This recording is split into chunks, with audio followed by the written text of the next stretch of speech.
So the plan is to see if we can get through chapters 4, 5, and 6. I don't know if we will, but the first thing I wanted to do was ask you if you had questions or comments from last week, or if in reading any of Daniel this week, or those of you who are following along in the commentary, you had things you particularly wanted us to address.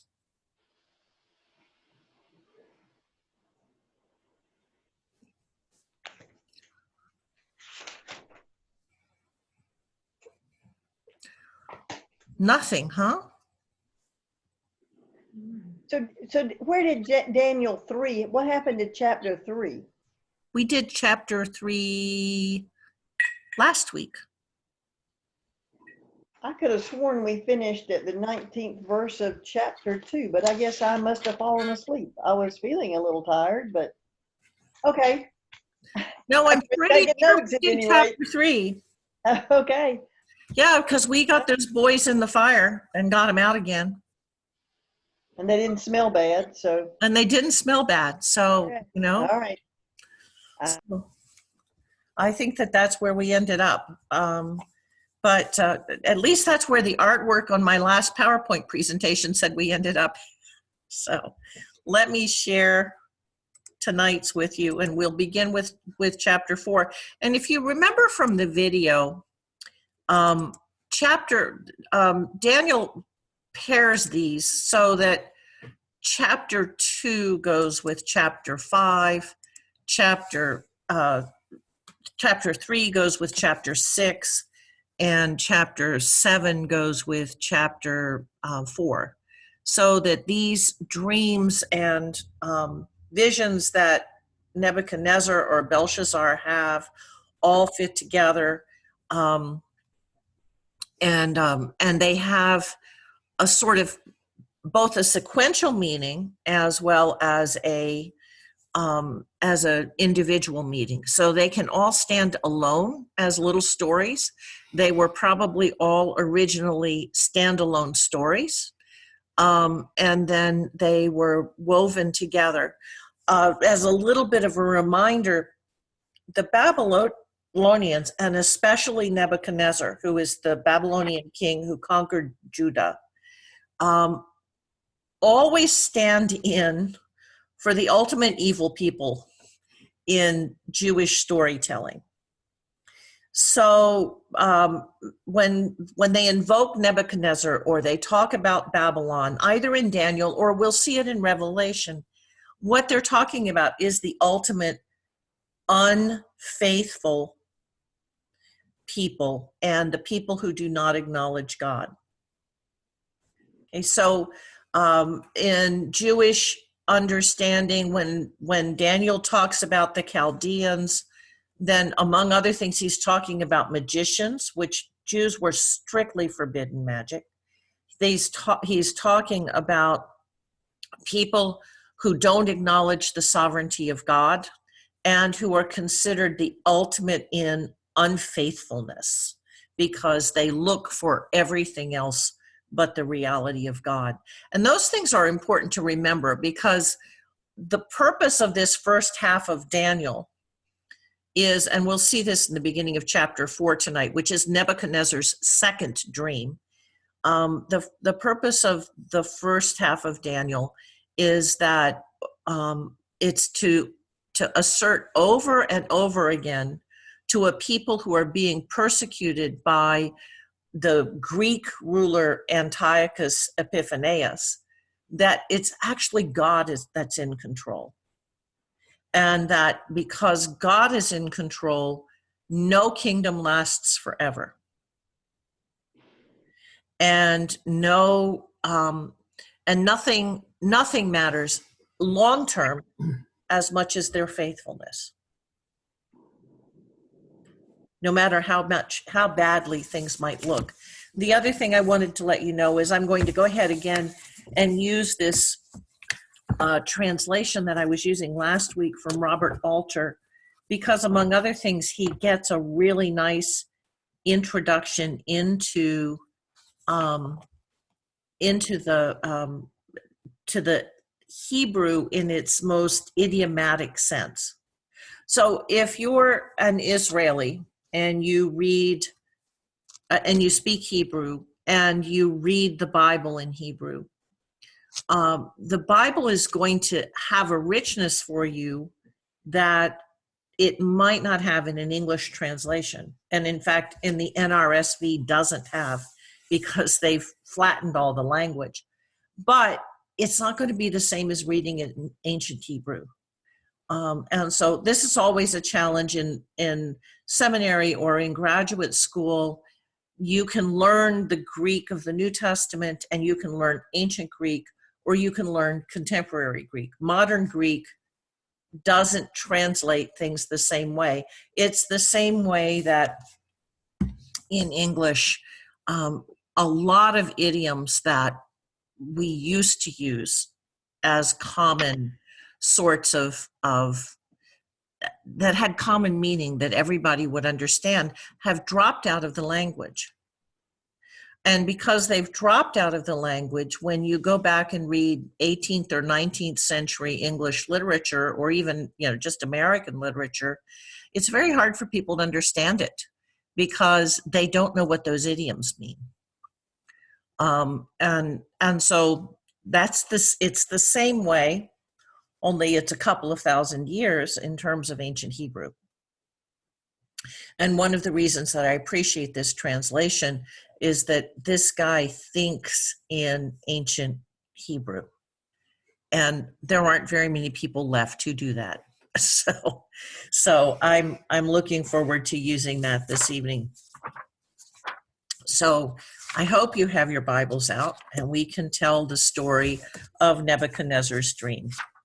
The short version of this is that Nebuchadnezzar has a dream of a giant tree, a tree that grows up and spreads out all over the world. And it's heavy with fruit, which there are no fruit in this illustration, and I'm not quite sure why that is. But it's heavy with fruit, so it's abundant in food. The birds of the air all nest in the tree. The beasts of the field all live under the tree and hide in its shade. I lived in Texas for a long time. And one of the things I learned in my first summer there is that the sun dares the tree to give you shade in the summertime. And so anything that provides you shade in a climate like the Middle East, which is kind of similar to Texas, it's going to be hugely valuable. To be shaded under something is to be protected from all the onslaughts of nature. And so he has this dream, and the tree is chopped down. It's cut off, and only one root of it is saved, and that root is chained to the ground. Now, think about this for a minute. Where in the Gospels do we talk about somebody who's been chained to the ground? Do you know the story? The demoniac. Exactly. Wasn't uncommon, sadly, to chain people who had lost their mind to the ground and leave them outdoors. And so this root is then what Nebuchadnezzar can't understand is why the tree's been cut down, what the root is all about, and why the root gets chained outdoors and they feed it grass like it's an ox. So the story is packed with all sorts of symbolism, and we'll unpack all of that. But Daniel gets called in after all the Chaldeans and the other magicians and the other soothsayers have been called in, and they can't tell Nebuchadnezzar what the dream means. Nebuchadnezzar calls in Daniel. And this time, instead of making Daniel tell him the whole dream as well as interpret it, he tells Daniel the dream. So Daniel's life isn't quite so much on the line, except that the interpretation of the dream is going to go very badly for Nebuchadnezzar. So once again, Daniel's got to think hard. He tells Nebuchadnezzar the meaning of the dream. Nebuchadnezzar gets a year to think about it. He doesn't amend his behavior. It happens as Daniel tells him in this dream. And then eventually, Nebuchadnezzar is restored to his rightful place.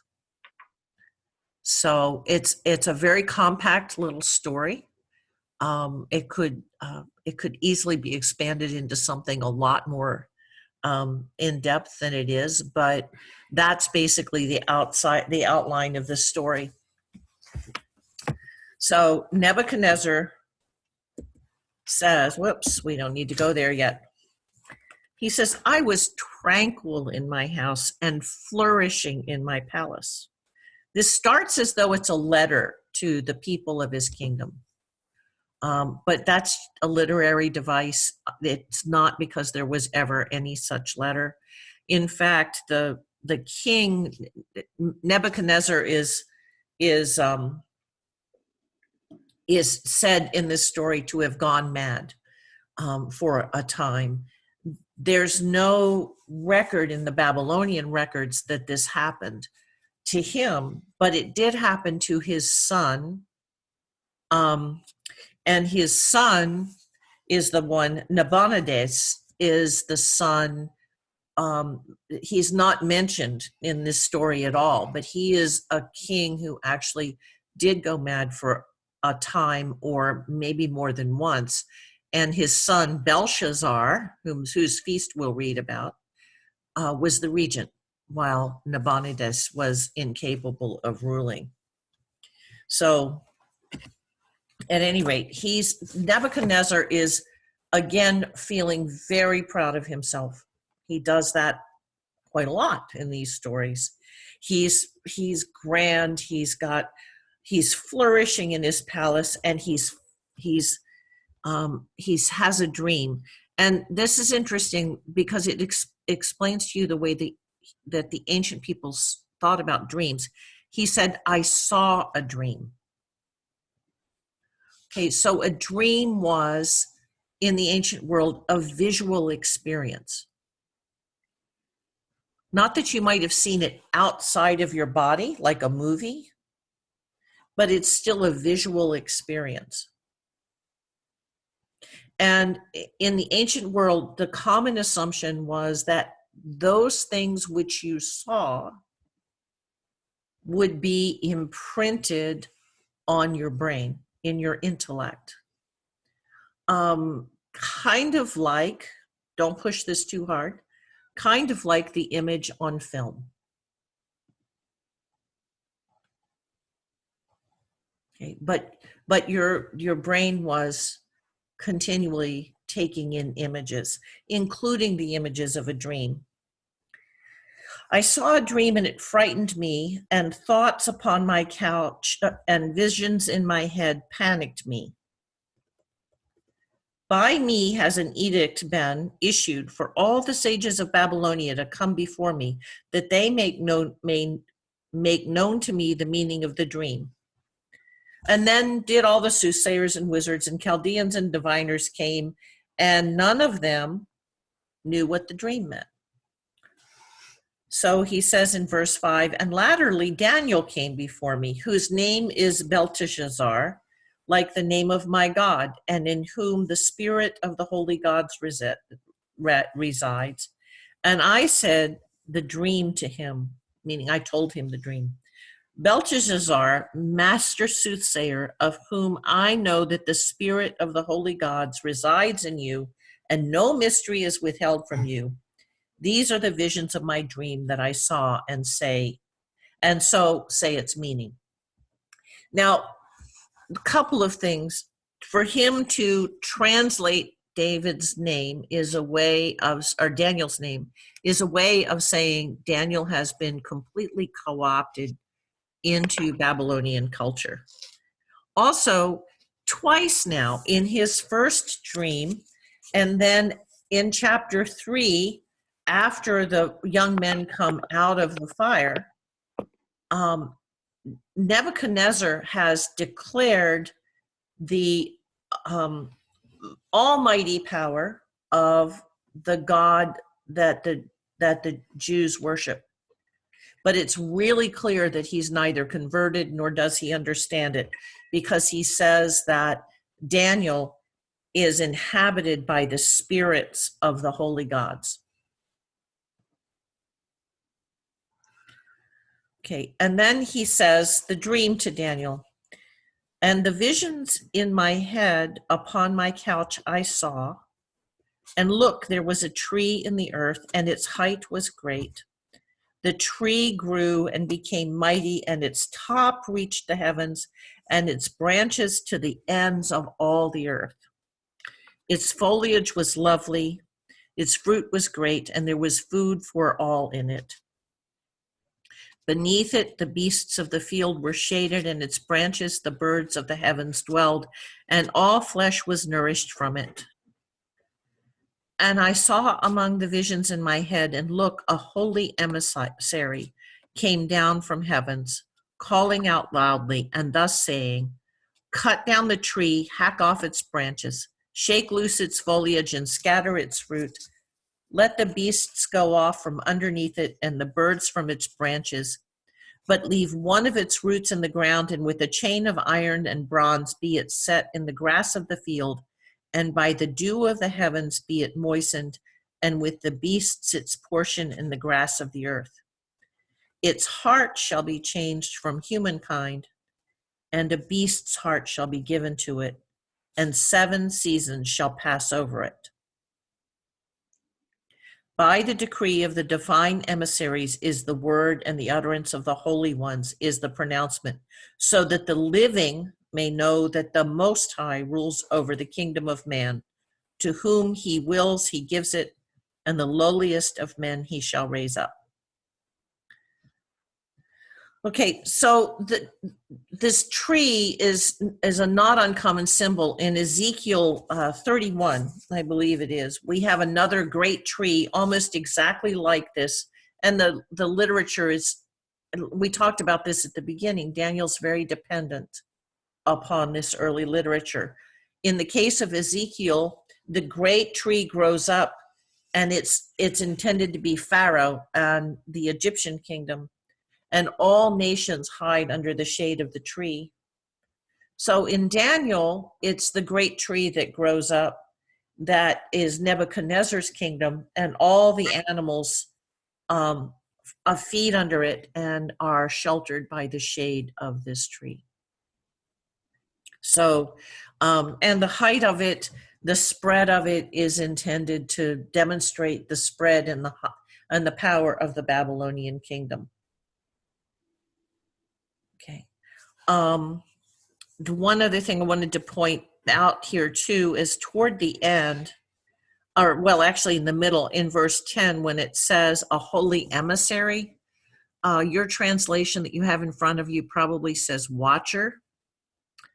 Sometimes and then down at the bottom when it talks about the holy or divine emissaries, again, they'll say the holy ones. Whatever translation you use for it, this is usually language for angels. But the hymn, ye watchers and ye holy ones, do you know that one? Yes. That's where this language comes from.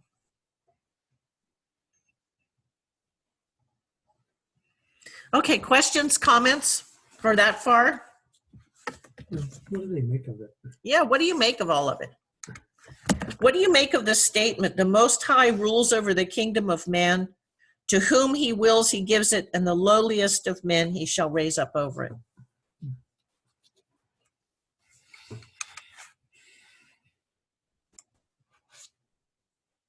I think it's a statement supporting what you said earlier about the people were strengthened by knowing, this statement, this assertion that God is in control and only their faithfulness matters. Mm-hmm. So this is a repetition of that.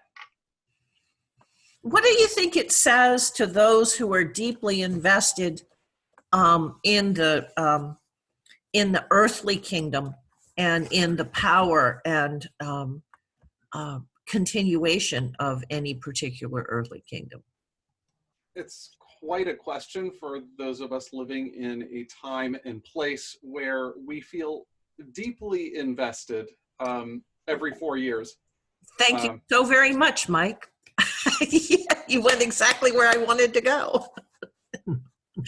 Go ahead, I'm sorry. Say more. Say more. Oh, I'm too scared to say more. No, that's the thing, is that I am surrounded by people of very different perspectives. Mhm. And there is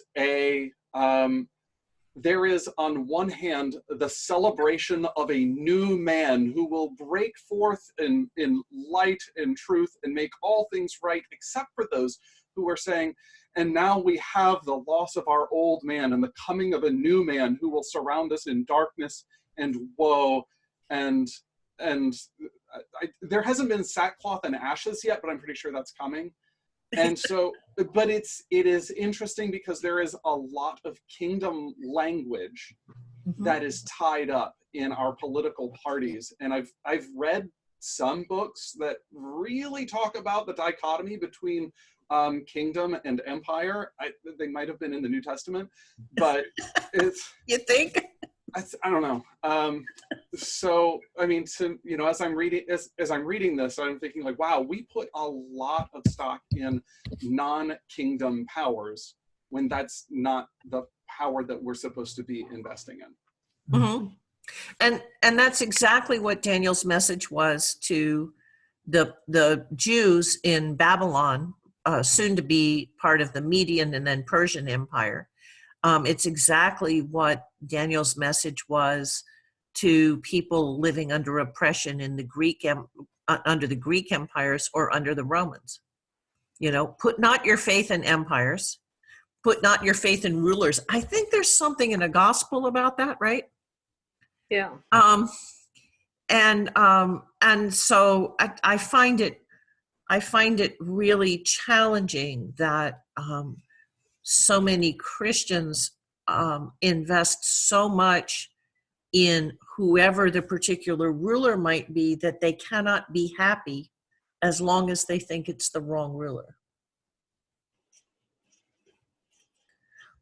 Because we're not called to live our lives like that. Thoughts about that? Any comments? Any thoughts?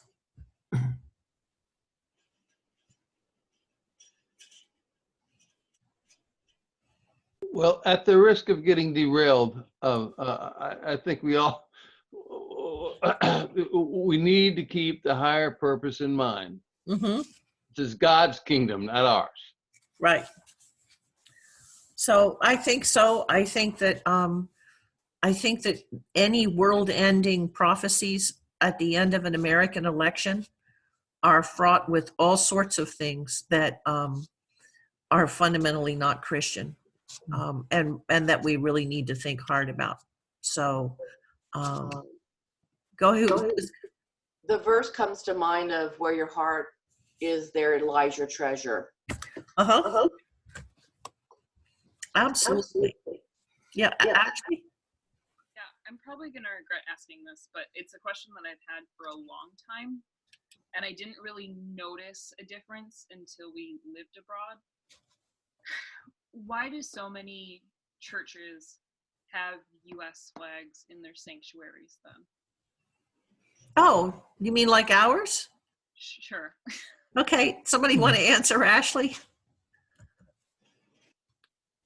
Well, you got my attention. That's Does it always look- been a pet. Does it look pet thing good? with me. Well, I don't want it in the there. Declaration of Independence, Yeah. one nation under God. Well, that was actually the Pledge of Allegiance, Jack, and not the Declaration. Well, exactly. You're right. But we are a nation founded on the principles of a belief in Down God. the long road. Yeah, Of course, there are Go ahead. quite a few national flags in churches in the UK. Were there not flags in the parish you went to, Ashley? We went to the local Church of Scotland in the village we were living in for like a minute, and there was no Scottish flag, there was no, you know, UK flag or anything. And then the Episcopal church we went to in St. Andrews that we eventually had been with for the remainder of our time there, there were no flags of any kind. Yeah. Okay. Well, I worshiped in England, you know, so I mean they have a flag. And they like to put it on a lot of things. And they put it in a lot of places. Why do you think there's an American flag? I mean, Jack gave us his answer. Why do y'all think there's an American flag in the church? Because Randy put it there. That's a Yeah, good but practical. there's a lot of Episcopal churches that there are American flags in. But doesn't it have to do with our founding, that they had to show we were no longer the Church of England? Well, there's some stuff about that in the Episcopal church in particular, but every Methodist church I've ever attended had a flag in it. I think back in World Presbyterians War do. Yeah. Go ahead, Jack. back in World War II, a lot of congregations, Lutheran congregations, made sure they had an American flag up front. So because they were, you know, I had a lot of German folks. Yeah. And to me, it takes your focus off the cross. I've always been, you know, not a big fan of having the American flag. Like a friend of mine who was a Methodist pastor, he asked his dad one time if he was a Christian. And his father said, well, I'm an American, aren't I? So it went along with, you know, the whole package. I think Liz is onto something. In the Anglican tradition, it was a big part of proving to people that the Episcopal Church was part of the Revolution. loyal colonial experience. You know, 80,000 Anglicans fled to Canada during the Revolution. Most people don't know that.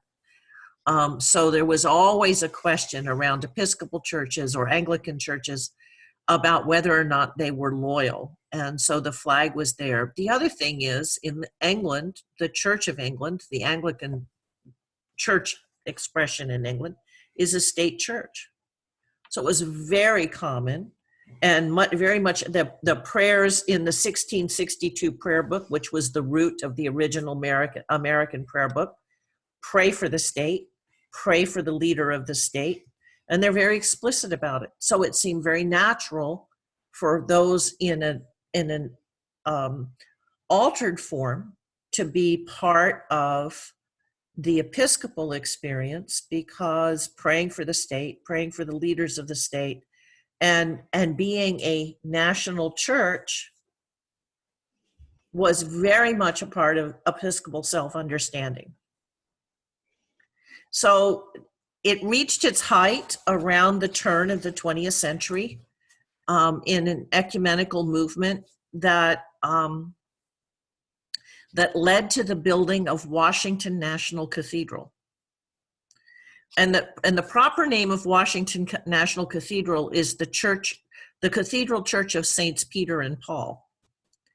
But it was titled Washington National Cathedral because the Episcopalians had been meeting with other Protestants, and they put together a document, the name of which now should not escape me, but of course it does, which said, okay, look, Chicago Lambeth Quadrilateral, if you believe in bishops and you will agree to installing an Episcopal polity in your church, and if you will agree to these 2 or 3 other things, then this will be the national cathedral, and we will unite all of the Protestant churches.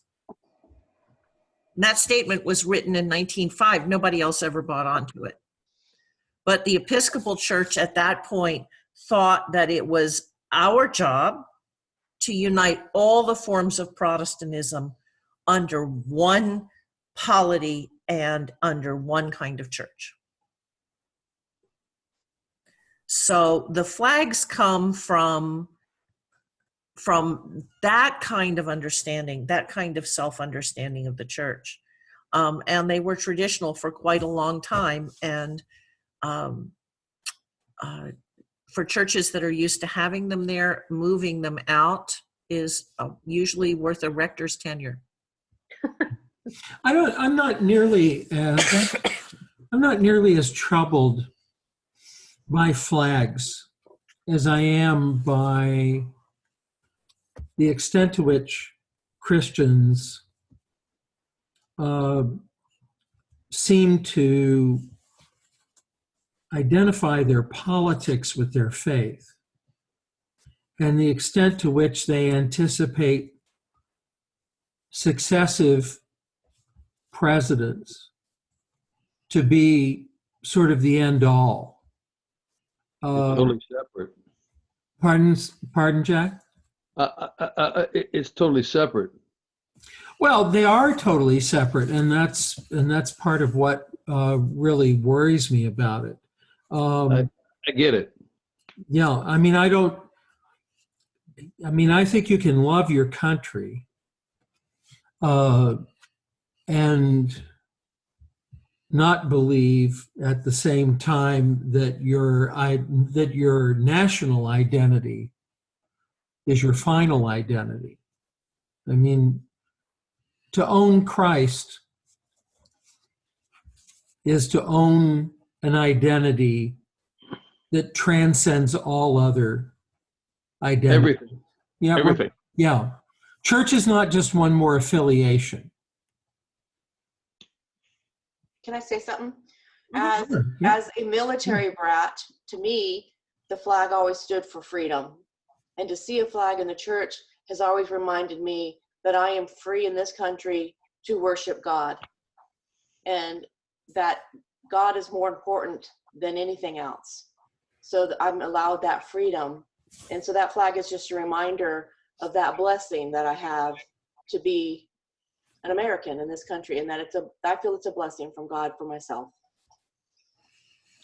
And that's one really important way to look at it. I did belong to a parish one time where we paraded it every Sunday in, along with the parish banner and the acolytes and the choir, which I thought was a lot, but that was the custom in that parish. So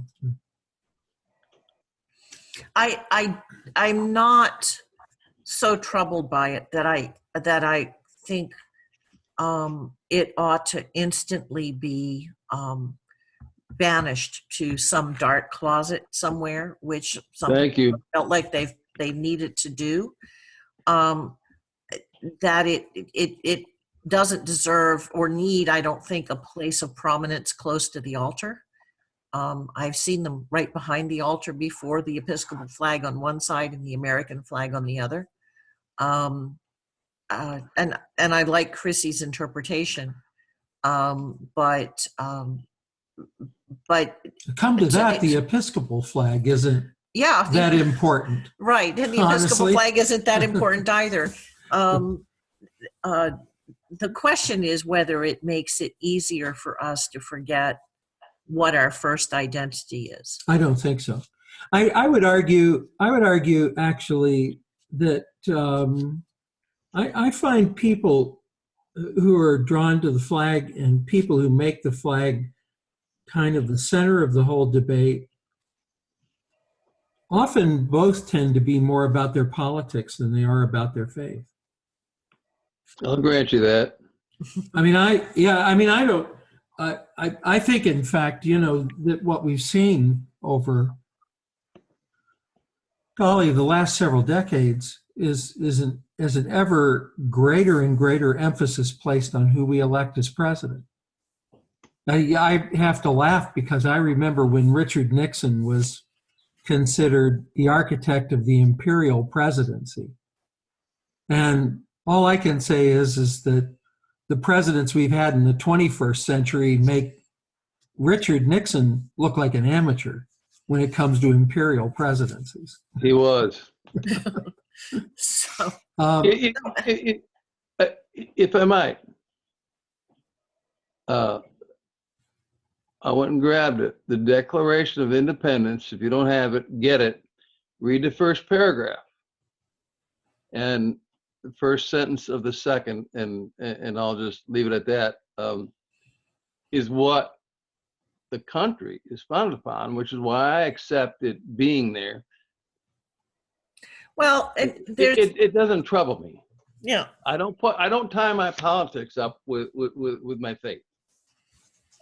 But I grant that you're right. The way the polarization is going, it seems to be the trend. Well, they got off on an interesting tangent one year when we were at St. Bartholomew's, but we had a number of Sudanese immigrants who were attending there, and they wanted to put a Sudanese flag up at the front of the church, along with the American flag and the Episcopal Church flag. And I was the only one that said no. And I suggested taking the American flag out too. And to me, you focus on the cross, and it can lead people astray. But yeah, it was interesting when we had the Sudanese issue. And that's a good point. Yeah. Well, to put up with, you may as well just get rid of them all. The one time I have vehemently objected to flags was I walked into a parish where I was interviewing, and they had them arranged down it didn't have side aisles, so it just had a center aisle, but on the side walls they had arranged the national flags of every English speaking country that had an Anglican church. But that was all. They didn't have any of the other, how many provinces are there now in the communion? I don't, none of there was no Indian flag. There was no South Africa, well, there was a South African flag because English is their native language. There was no Ugandan. There was no Kenyan. There was nothing except the English speaking countries of the communion. Is it time to jump ahead to Revelation and find out if there's a vision that we're all going to wave flags when Christ comes again? Yeah, exactly. Maybe it's there for us to have it handy. So, but that was the one time I walked in and I thought, oh no. Then it's a good thing they didn't call me, because there would have been a flag argument fairly early on, because I just thought it was so egregious and so narrow in so many sad ways. Okay, we need to get back to Daniel. Thank you for that really large bunny rabbit, Ashley. So, verse 16. And I love the way that this translation puts it. Then Daniel, whose name was Belteshazzar, unless we forget, was astounded for about an hour, and his thoughts panicked him. Okay, why do you think he was astounded and panicked? My translation says stunned for a moment, and his thoughts alarmed him. And I'm probably sitting there thinking, because he doesn't want to give that bad news. Yeah. You think? Yeah, I think you got messenger thing is real. Yeah, it's interesting that your translation says a moment, because it really does say an hour in the Aramaic. So that's a big twist, right? Sometimes translators will do things like that. And so the king finally says, because Daniel's sort of standing there like, mouth hanging open. He goes, Belteshazzar, let not the dream and its meaning panic you. And so interestingly, the storyteller goes with his Babylonian name. Belteshazzar answered and said, my Lord, may the dream be for your enemies and its meaning for your foes. What do you think he meant by that?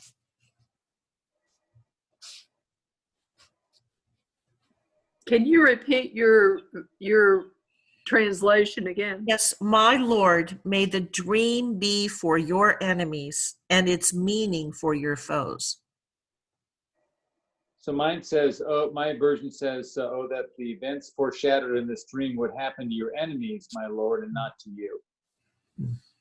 Well, I think that's the implication that Nebuchadnezzar took from it. But I think that Aramaic is much more ambiguous, isn't it? Because there's no question his enemies and his foes are going to be real happy about this. It was a good spin. Yeah, it was a good spin. It was a really good spin. So then Daniel goes into explaining what the tree was. And the writer here repeats a lot of the language that came from Nebuchadnezzar's accounting of the dreams.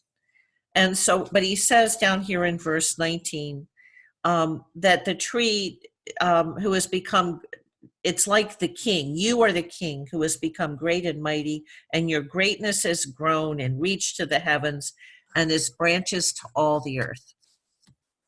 Okay, so suppose you've got a king who's liable to throw you into a pit in any moment, or you've got a boss who's really hard to deal with. If you've got to tell them some really bad news, what are you going to do first? Tell them the good news. Yeah. Well, this is all very flattering, the way that Daniel describes it. It's all very, you're the king, and the tree has grown and covered the earth, and it's got lots of food in it, and the birds and the beasts are happy. And that's you, O king. There you are. There's your portrait. Well, he's about to give some really bad news, but what's happened, Nebuchadnezzar has bought so deeply into the fact that he is the tree that there's no place for him to go except to accept the good news. The psychology of the story this way is kind of interesting. Okay, so the holy emissary, the watcher, whatever yours says, the angel, comes and says, cut down the tree, and tells him that, and he says, this is its meaning, O king, the decree of the Most High. The Most High is the God of Israel. The Most High is the one who's actually in control of all this story. Is that this is to come upon my Lord the King, and they shall banish you from men, and your dwelling shall be with the beasts of the field, and grass like the ox shall they feed you, and the dew from the heavens shall they give you to drink. And 7 seasons shall pass over you until you know that the Most High rules over the kingdom of man, and to whom he chooses, he gives it. Okay. So he's told Nebuchadnezzar he's going to be staked out in the field. He's going to end up eating grass like the beasts of the field. And 7 seasons, 7 is both in Jewish literature a perfect number and a long time. So we don't know how many seasons it is. It's a long time. You're going to be out there in the field with no shelter, no tree to shade you, eating grass, and only the dew to drink.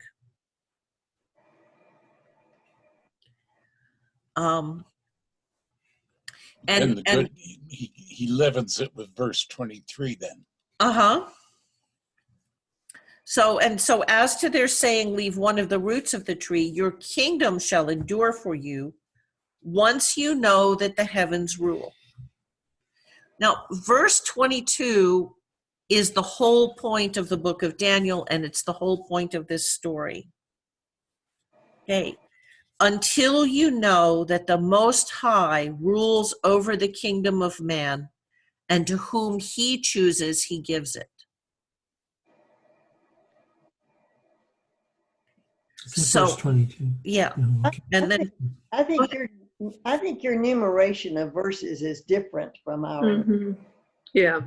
Because 22 says, it is you, O king, who have grown and become strong. Huh, okay. I think it's verse 25 in mine. Right. Yeah. So, but is it 25? Mm-hmm. Yeah. So somewhere along the way, like back when we were talking about verse 19, but you were calling it 16 in your translation. So somewhere we got out of sync. Okay, yeah, and I didn't realize that. I'm sorry, but yes, so that's the point, though, of the whole thing, that Nebuchadnezzar has seen great demonstrations of God's power and God's wisdom in the interpretation of his dreams in getting the young men out of the furnace, but he still does not acknowledge that the Most High rules over the kingdom of man, and that it is up to the Most High who gets the kingdoms. And then Daniel offers him a way out. Now, this is true of the prophets in general. And it's the part of the prophets that we can never hear when they say, these are the bad things you are doing. But if you stop and turn around and do this, you will be restored. And we can, for some reason, that's very hard for us to hear. And so we think the God of the Old Testament is all about judgment. But every time the God of the Old Testament says, this is what's going to happen to you if you don't stop doing what you're doing, you get an out. The question is whether anybody stops doing what they're doing and takes the out. So he says, let my counsel be pleasing to you and redeem your offenses through righteousness. In showing kindness to the poor, let your tranquility to be prolonged. Okay. The Hebrew word is one we learned when we studied Paul. Tzedakah. Okay, tzedakah means charity, is specifically towards the poor, almsgiving. It means justice, and it means righteousness. So what Daniel is saying encompasses all of those. It's if you take care of the poor, you can redeem your offenses through the righteousness of almsgiving, through the righteousness of justice for the people who cannot get justice for themselves.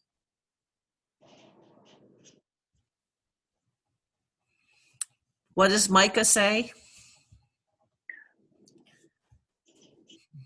Walk justly. I don't know. It's the three. Love mercy. Walk, yeah. Walk humbly with your God. Right. Yeah. It's the same concept. So what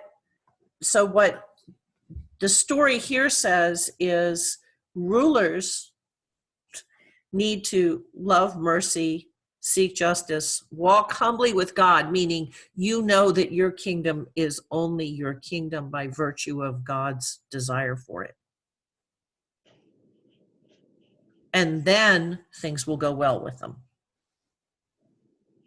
Comments, questions? So as far as we are?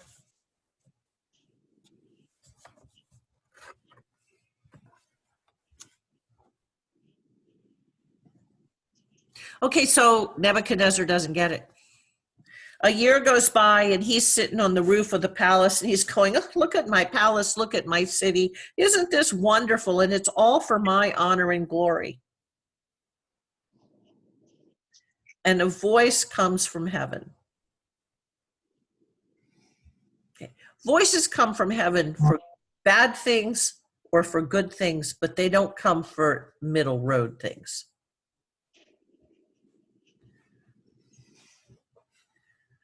And he says, okay, the kingship, they tell him, this voice, has turned away from you. And from man they shall banish you, and with the beasts of the field your dwelling. Grass like the ox shall they feed you, and 7 seasons shall pass over you until you know that the Most High rules over the kingdom of man, and to whom he chooses, he gives it. So this story is, this little story said that at least 3 times already. Mm-hmm. Which is why you know that it's really important. And at that very moment, the word was fulfilled upon Nebuchadnezzar. And from man he was banished, and he ate grass like an ox. And from the dew of the heavens his body was moistened until his hair grew like the eagle's and his nails like the birds. Okay, a couple of things there. One, in the literal translation, it's going to say his heart changed. The heart was the seat of understanding in the ancient world, not your brain. It wasn't like we had this brain box up here that you carried, you know, that basically your body was a transportation system for everything up here. Okay, so they talk about the heart being the seat of the understanding. And he becomes like an ox. He has the heart of an ox. And in ancient traditions, the ox is a beast, but it's supreme among the beasts. Why might the ox be supreme among the beasts? It's not the fiercest or any of those things. Why do you think it might be supreme among the beasts? Well, I'm thinking of the nativity story, but this would have preceded that. Because it can do a lot of work. Yeah, I think it's because the ox is so essential to human survival. And whenever I think of ox, I think of how you see them two at a time and they're yoked together, which automatically makes me think of being yoked together in Christ. Right. And ultimate beast of burden. Yeah. Well, the ox was considered superior to all the beasts, but it also acknowledged God. The heart of the ox knew God. Human beings were to be like oxen in that they were to be obedient like an ox is. Okay. So it becomes a holy image. Where else can you think of the image of the ox being used?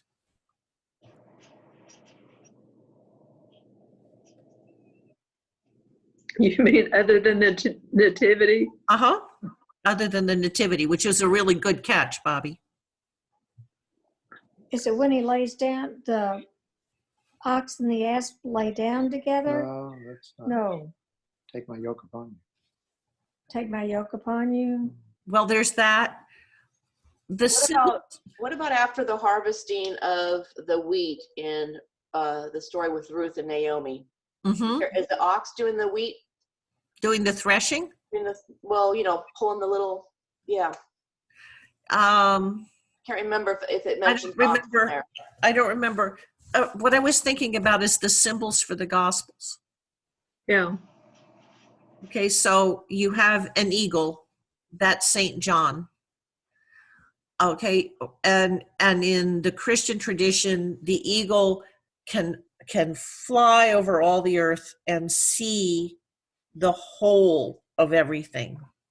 And in the earliest traditions of the church, in the beginning was the Word. It begins like Genesis. The eagle of John flies over the whole world and can see all of salvation history. Okay, and the eagle represents the birds.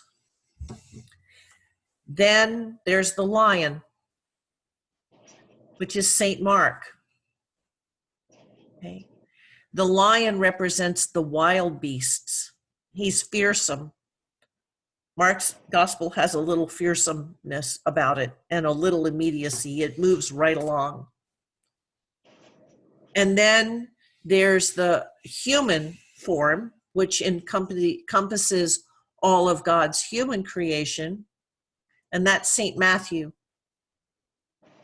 who is so deeply invested in tying all of the promises of the prophets into Christ in his gospel. And then the last one, which brings up the last category, is the ox, St. Luke. It's the one who recognizes God from the beginning. And so each of the gospels are assumed to have the heart of the animal that they represent. That means the understanding. But the symbols, those animals also are on the throne of God. So it encompasses all of creation. But the ox then becomes the heart that knows God. Nebuchadnezzar has to become like an ox. So he'll finally get the point.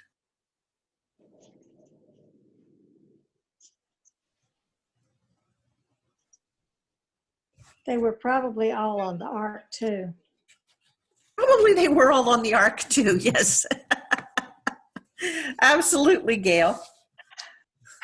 So Nebuchadnezzar was banished. He lost his place among men and he ate grass like the ox. Okay. I love William Blake's depiction of this, and it might be that Blake understood this kind of literature so well because he was a little bit crazy, but this is Blake's picture of Nebuchadnezzar after he has been out in the field eating grass. See how his toenails have grown out like talons and his fingernails have? And his hair is grown like the eagle's, meaning, you know, it's all over him and all over his whole body. And he looks like a beast. And there's the tree all cut down behind him. So I just thought what's a class without a little art history, right? Here's another one. Here's another older picture. This is one of Nebuchadnezzar eating grass. And you can see here too, his nails have grown out and his fingers have become talon-like, and he's surrounded by oxen.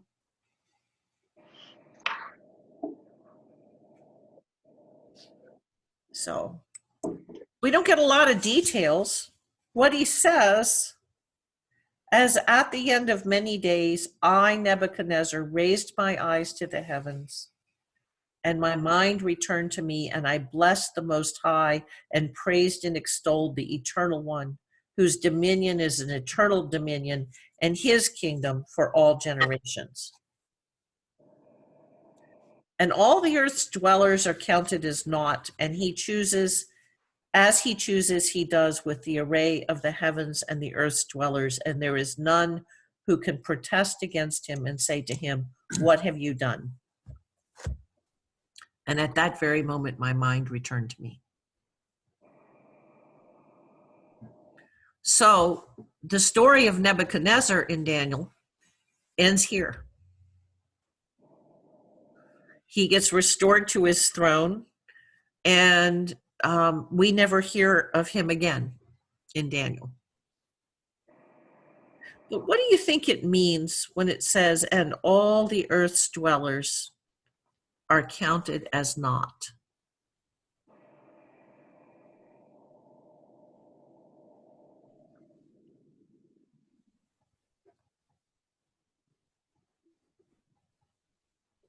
Or counted as nothing. Yeah, Paul. They're nothing in relation to God. They're not God. I mean, I'm trying to figure out that. I mean, they're not something. So they're not. All the earth dwellers are earth dwellers, and God is God. Right. There is no one equal to God. Is that the very last words in the translation you're using? I was just trying. No, we've got a couple of sentences, and it says, now I, Nebuchadnezzar, praise and exalt and glorify the King of heavens, all of whose acts are truth and whose paths are justice, and who can bring low those who go about in pride. Okay. So what's the promise for the people who are living under oppression? God is almighty. And God will bring low those who go around in pride. Yeah. I've been thinking that a lot of this was fairly reminiscent of King Saul until just at the very end, Mhm. when Nebuchadnezzar kind of at least, you know, does something after his COVID time of isolation and no pedicures and being surrounded by beasts. He acknowledges God in all things. So, So the well, ending is different.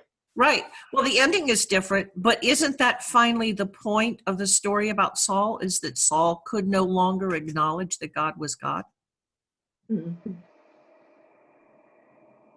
You know, these stories, and we've seen this already in Daniel, these stories rely so much on their relationship to old forms of stories in the New Testament, older forms, because all of that comes forward. And there are a couple of things in here, but there's quotations that are almost literally from the Psalms. They're so close that it looks like almost a literal quotation from the Psalms. They bring in passages, they bring in stories, they bring in ideas, so that the hearers of these stories will go exactly where you did, Chrissy. You know, oh, he's like Saul. He can't imagine that God is actually in control of all of this. I wonder what's going to happen to him. Does he get back? Or does he stay like Saul? Does he die for it? You know, and that's a big part of the way these stories work. And we don't think about literature or quotations that way anymore. So, for example, and I use this one all the time because everyone knows it. When Jesus is on the cross, he quotes the beginning of Psalm 22. My God, why have you forsaken me?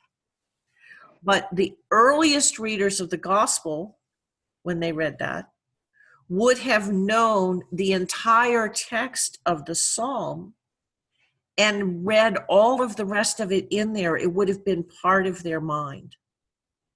So it's, my bones are like wax, and the cattle of Bashan are mouthing at me, and all of that would have been part of their understanding of the suffering of Christ on the cross.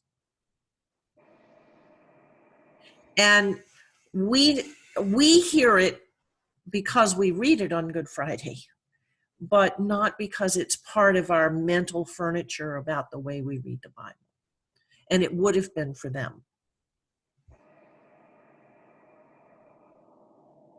So that's part of it. I did want to go back real quickly to this point about charity and righteousness in the Gospels, or in this story, because one of the things that's really intrigued me as I've started working on Daniel is that these late stories, what the Catholic Study Bible sort of terms novellas, but there's Esther, and there's Tobit, and there's Judith, and there's Daniel. These stories all fit together in a way that we don't often see. They're court tales, like Fred explained last week. They've got a certain purpose in mind in the theological declarations that they make, but they've also got a particular idea of what it means to be a righteous human being.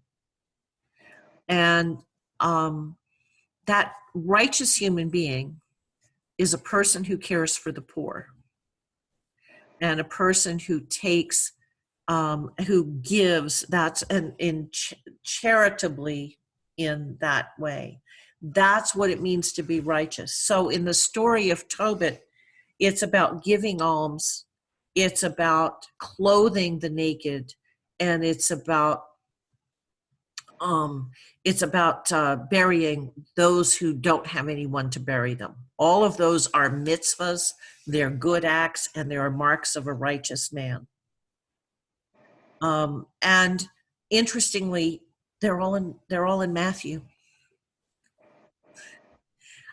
These are the marks of tzedakah, or righteousness. So this is a great rabbi and philosopher named Maimonides. And Maimonides talks about these are the 8 degrees of charity. I wanted to share this with you because I really thought you'd find it interesting.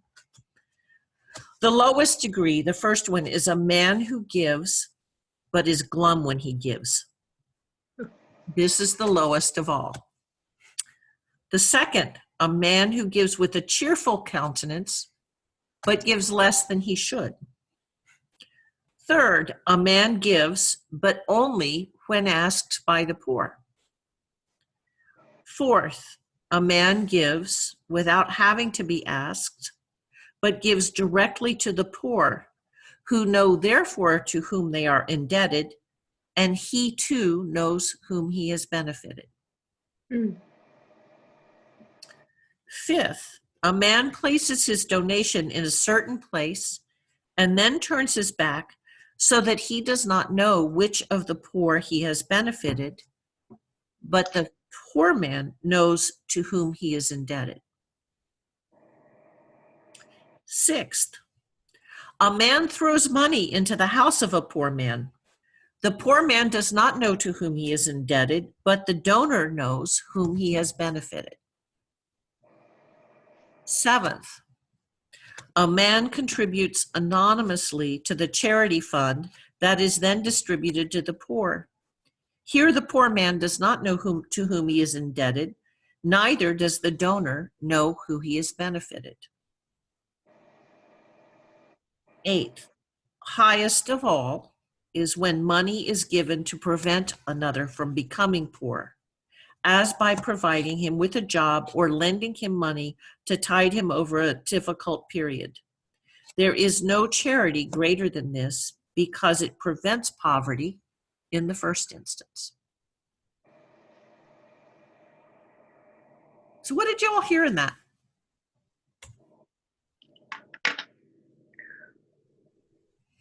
Well, up through 7 was an instruction of Jesus, but 8, I don't believe I'd heard before. So anybody else? Thanks, Howard. Yeah, I hadn't heard 8 before either. Mike. I was reading something on a discussion of the distinction between charity and justice, and the 8th was pretty much the way that that this author had defined justice. That giving for the benefit of giving is a lesser form of making sure that our brothers and sisters are cared for to begin with. Mm-hmm. That's interesting. Where did you see that, Mike? Do you know? It was in 3 Mile an Hour God by I think Kosuke Koyama. Yeah. Okay, I love the title. I wish my life was only 3 miles an hour, that I could catch up. I could hang out with him. So. Anybody else?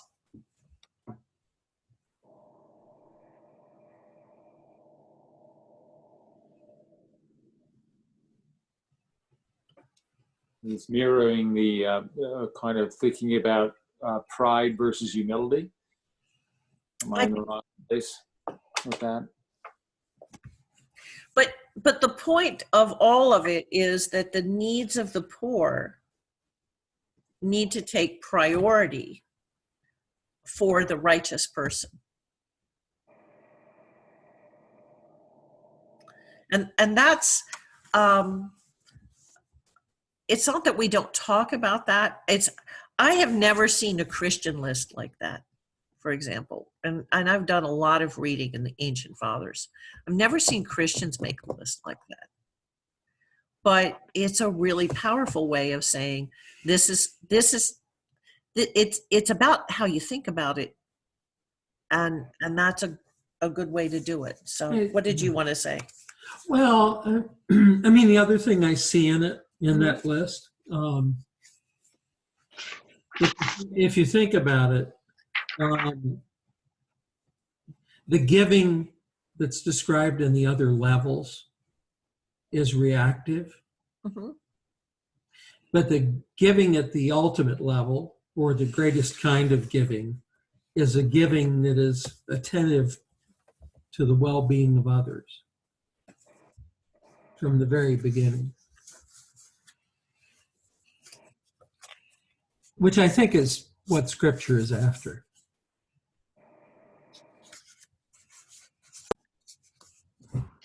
Any other comments, questions, things you thought were that you found interesting in Belshazzar or Nebuchadnezzar's dream?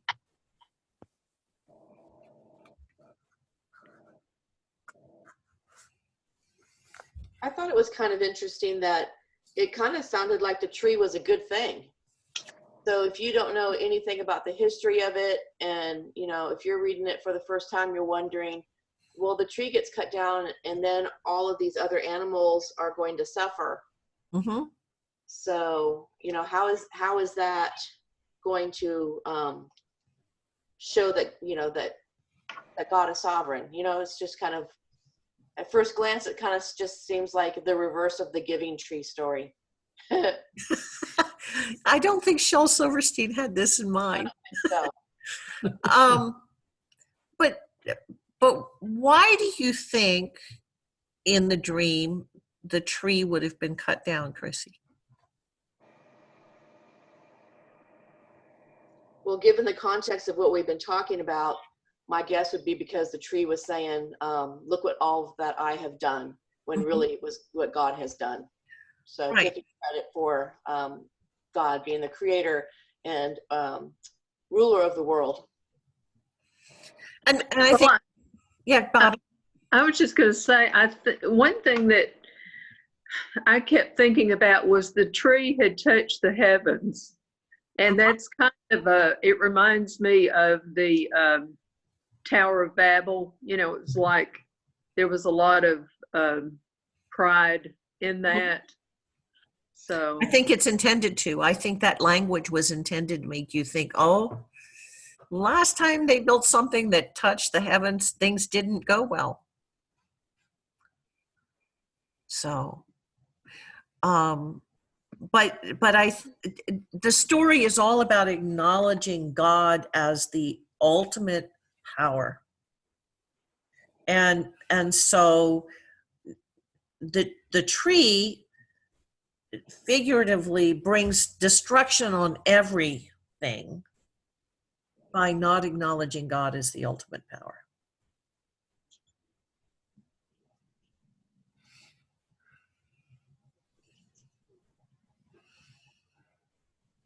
Okay. Are you ready to go feast with Belshazzar? All right, can I ask one real quick question? Sure, Liz. What was the purpose of the bands around the tree? The bands.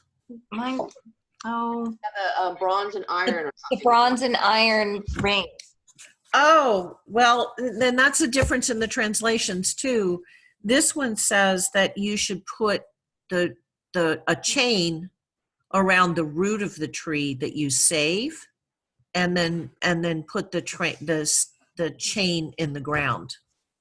I will say the commentaries that I read talked about the fact that they've debated, the scholars have for years, what that bronze and iron thing is, whether it's a chain or the bands, like your translation says. But to me, it makes sense to think of it as Nebuchadnezzar as the root that gets chained to the ground like a madman and is stuck there. Do you think it alludes to the statue? Well, The statue dream with all the bronze and iron. yeah, I don't know. The next chapter is more concerned about making all the four kingdoms on the statue work out than this chapter, it seems to me, was. This chapter comes, you've got three dreams where three chapters where Nebuchadnezzar sort of, the first two, he sort of mouths obeisance to the Most High God. In this chapter is a conversion story. And then the next one is all, or the next three are all about ways in which people aren't faithful to it. And people, Belshazzar in this case, and then after him, Darius in Daniel's dream, they don't pay attention to who really is God. And so it goes badly again. Yeah, Bobby.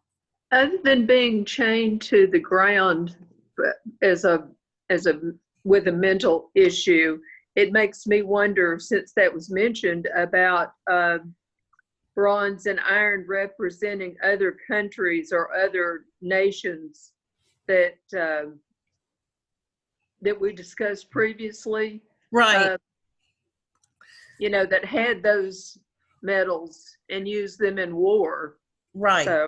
So the bronze was to be the Median Persian kingdoms, and the iron to be the Greek kingdoms in the statue of Daniel. And maybe, in what is that, Daniel 2? So that may be that, Bobby, that it'll be bound with these other kingdoms that are going to come successively after it. Yeah.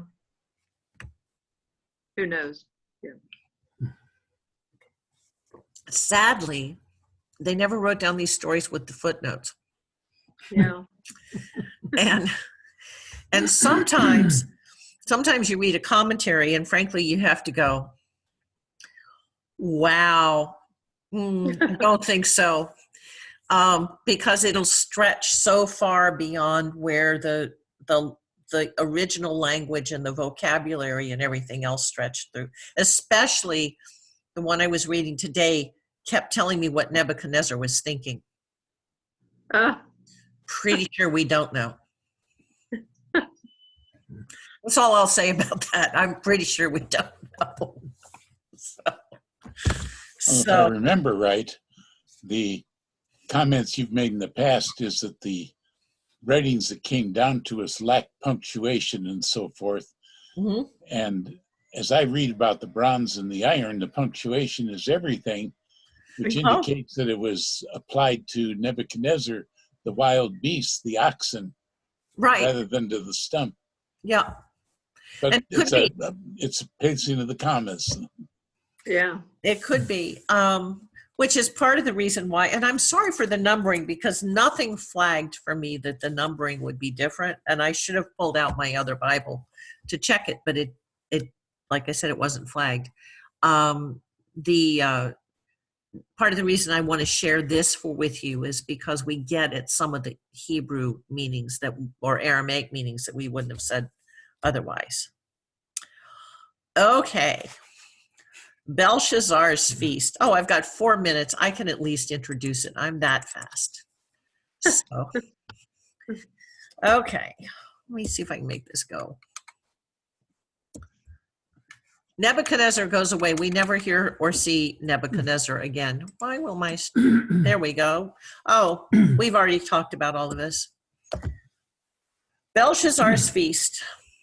This is a wonderful painting from somewhere in the late medieval period, and that's all I can tell you about it. I couldn't find out who or who painted it, but it was 1,000 people, and they drank a lot of wine. Now, what's interesting is that the account of this feast in Daniel, excuse me,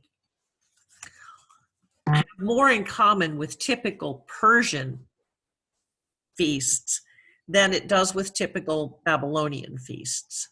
So this is another case where the point of Daniel is not history.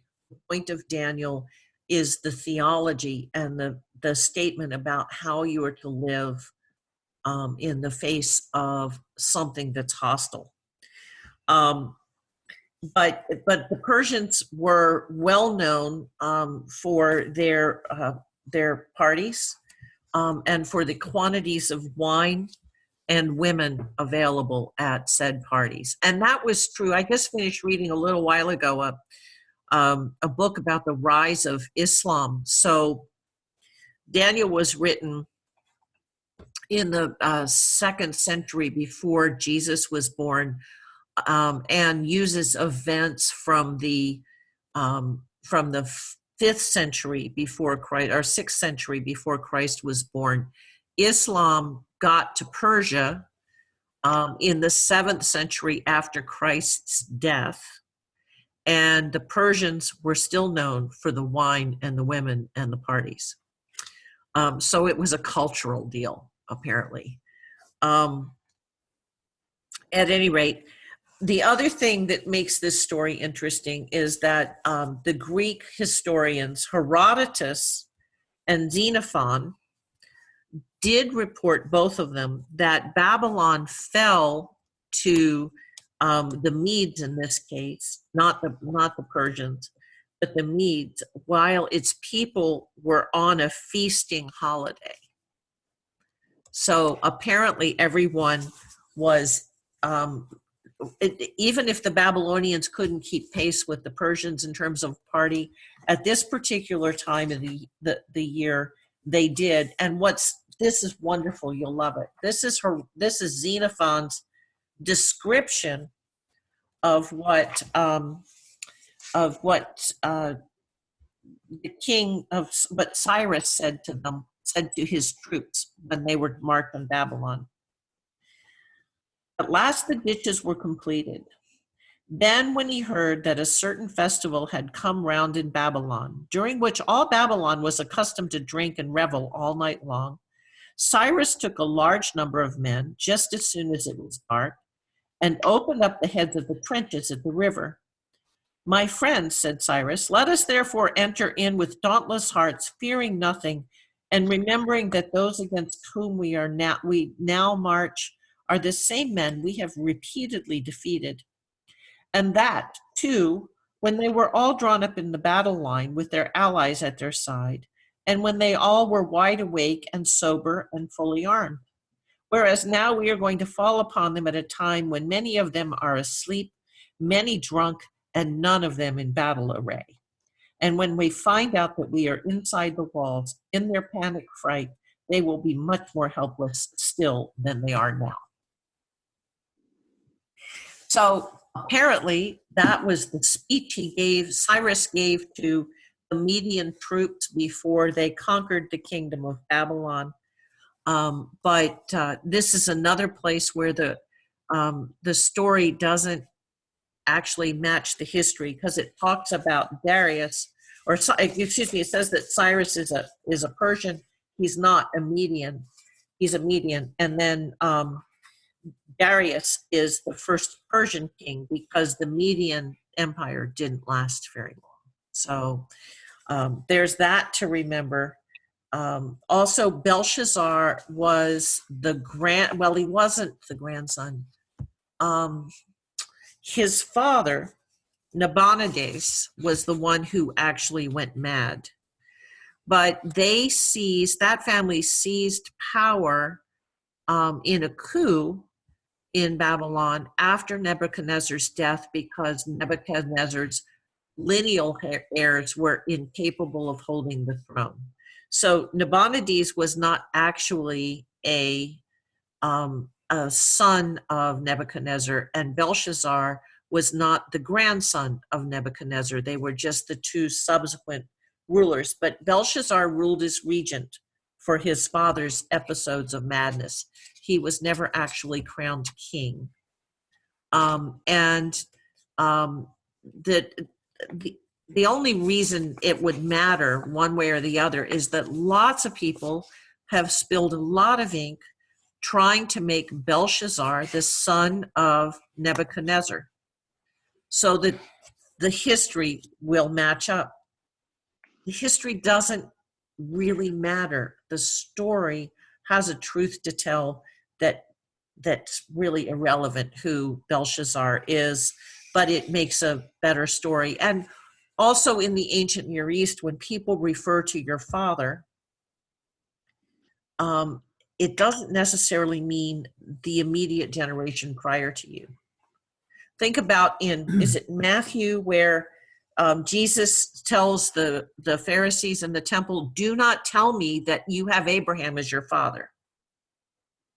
Okay, well, Abraham was a long time before that. He wasn't their father, literally. He was their father in ancestry. Father as progenitor. Yes, that's as progenitor, as the person before you, as your ancestor. So don't get too hung up on, well, yeah, here it says that he was Nebuchadnezzar's son, because I don't think that's what it meant at all. And in this particular case, it more likely than not is just a convention of the storytelling. So anyway, everybody's really very drunk.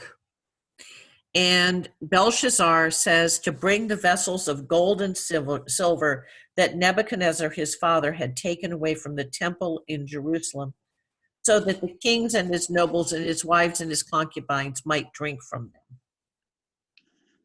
Then did they bring the vessels of gold that had been taken away from the temple of the house of God in Jerusalem, and the king and his nobles and his wives and his concubines drank from them.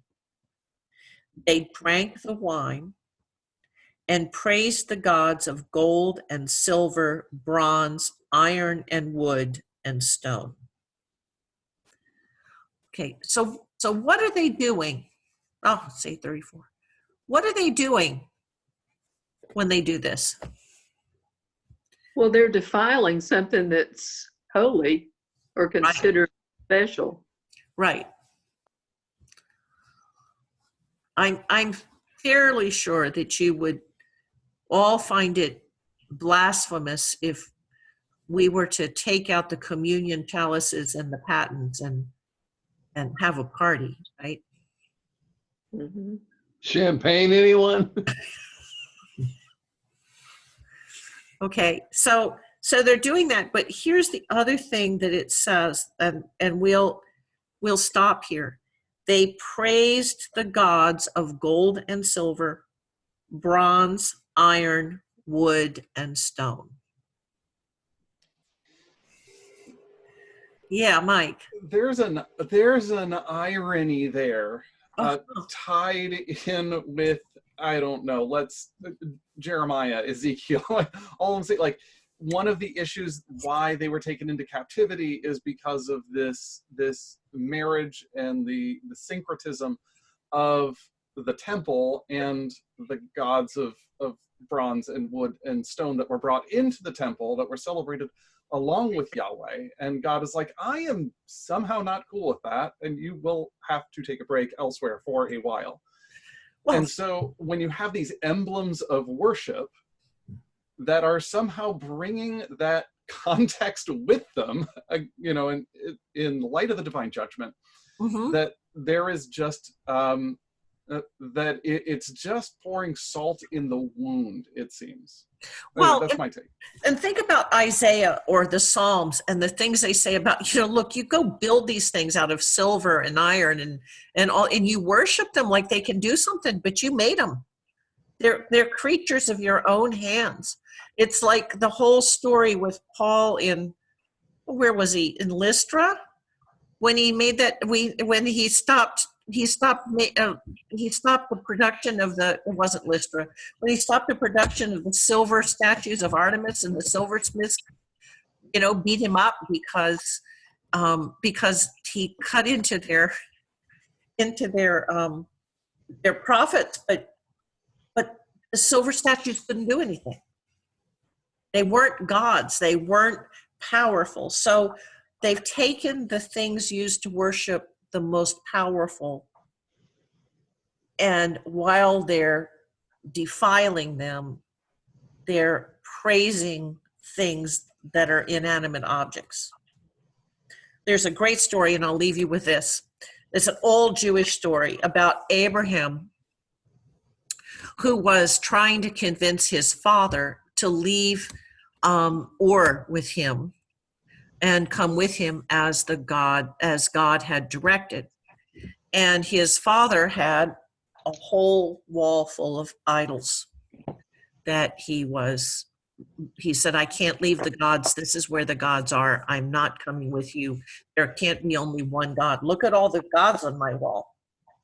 So while his father was out, Abraham took a stick and smashed all of the idols but one. Just beat them all to pieces. And then he put the stick in that one idol's hand. And his father came back and said, excuse me, what have you done? Why did you destroy all my idols? And Abraham looked at him and said, I didn't do that. This idol, the one that's holding the stick, he rose up out of jealousy and he smashed all the other idols because he doesn't want you to worship any idols. And his father said, but that's not possible. And Abraham looked at him and said, then why do you worship any of those idols?